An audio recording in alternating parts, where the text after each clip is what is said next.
Damage to Russia's Nord Stream 1 pipeline. The president of the European Commission says it was sabotage. This is an act of sabotage. This is an act that probably signals a new phase in the escalation of the situation in Ukraine.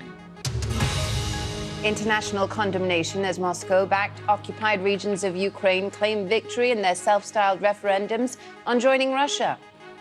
The president of the European Commission says sabotage was the cause of rare gas leaks in two major pipelines connecting Russia and Europe. Ursula von der Leyen has warned of the strongest possible response if active European energy infrastructure is attacked. Seismologists reported underwater explosions just before the leaks. Nord Stream 1 is leaking at 2 points a day after a similar leak affected its sister pipeline, Nord Stream 2. The Danish authorities have warned ships to avoid the area near the island of Bornholm.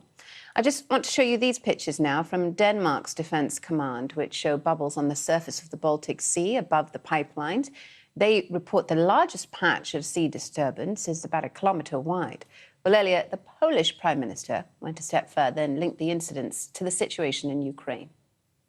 Nie znamy dzisiaj jeszcze szczegółów tego, co się stało. We do not yet know the details of what happened, but we clearly see that this is an act of sabotage. This is an act that probably signals a new phase in the escalation of the situation in Ukraine. Well, earlier I spoke to Christine Bertzina, Senior Fellow at the German Marshall Fund of the United States, and I started by asking her whether it was possible to establish whether this is sabotage or malfunction. It looks right now that it is not an accident or malfunction. We've seen the leaders of Poland and Denmark and Sweden say this, and we've also heard the German economy minister reinforce this point. It looks like there was a deliberate act on these pipelines. And when you look at a deliberate act, the question is, well, who would have wanted to do something like this to this pipeline that connects Russia and Europe with so many European investors as well as Russian investors? Yeah, just picking up on that, Christine, who would have wanted to do something like that? I mean, we know what Denmark and Poland think, but what's the sense in terms of what you're seeing right now? We don't have all the answers right now about who could be behind this, but there's a lot of speculation that Russia could have reasons for wanting to attack this particular pipeline. In many ways, it seems counterintuitive. After all, it's their pipeline too, but it's a pipeline they have been refusing to use since September, and a pipeline, half of which, Nord Stream 2, has been refused by Europeans to be operational. So it's not something that is currently making them money or valuable. And so in some ways, it's there, and it could have a different kind of role for the Russians. Again, that we do not know that this is what has happened, but there could be reasons why Russia might want to demonstrate its power at sabotaging undersea infrastructure. There's a lot of that in Europe and also between our continents, to escalate the conflict, as we heard the Polish government say today, or to also detract and to deflect attention from the battlefield losses that the Russians have been having in Ukraine, as well as its not especially smooth mobilization effort in Russia this past week.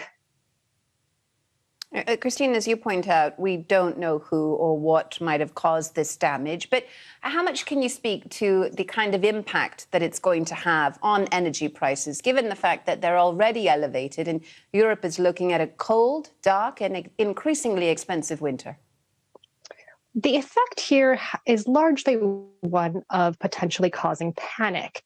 Again, these were not pipelines that were currently bringing gas to Europe, and there was no anticipation that they would be anytime soon. So we're not seeing a contraction of supplies in the short term, and many people thought these pipelines would potentially never come online anyway. So any kind of price implication is one of concern. Could there be other disturbances in the energy supply rather than something caused because of a lack of gas coming through these particular pipelines? But what we need to look at next is what is the vulnerability of our energy infrastructure across Europe, across the world? How do we patrol and protect our pipelines and then the LNG import terminals, because if we aren't looking at the pipelines, then we have to look at how else we get gas, which is tankers and the import terminals and export terminals we have across Europe, also in the UK, in Asia, in North America. Is there enough attention on that? And if pipelines can be blown up underneath the sea, what about electricity cables? And what about data cables that connect so many of our countries and continents?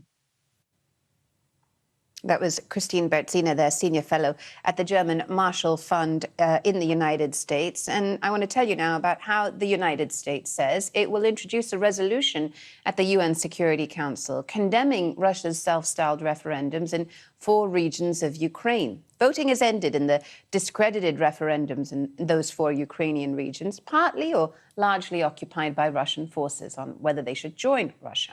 Now, according to Russian state media, Luhansk and Donetsk in the east and Kherson and Zaporizhzhia in the south all apparently strongly favor annexation.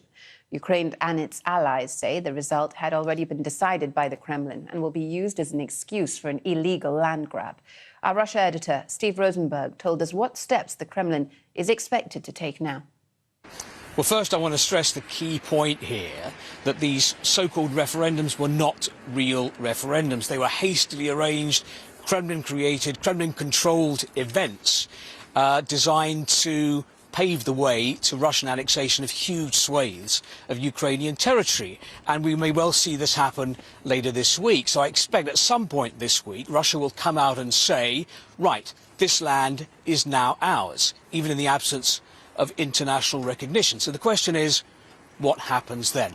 Well, the Kremlin has made it pretty clear that if Kiev attacks and tries to get back at these territories, then Russia will view that as an attack against its territorial integrity, and it will respond with, quote, all means available to it, including potentially nuclear weapons. Now, we know that Washington has warned Moscow that if Russia uses nuclear weapons, that would have catastrophic consequences for Russia. What we don't know is whether that American warning will influence Vladimir Putin's next move.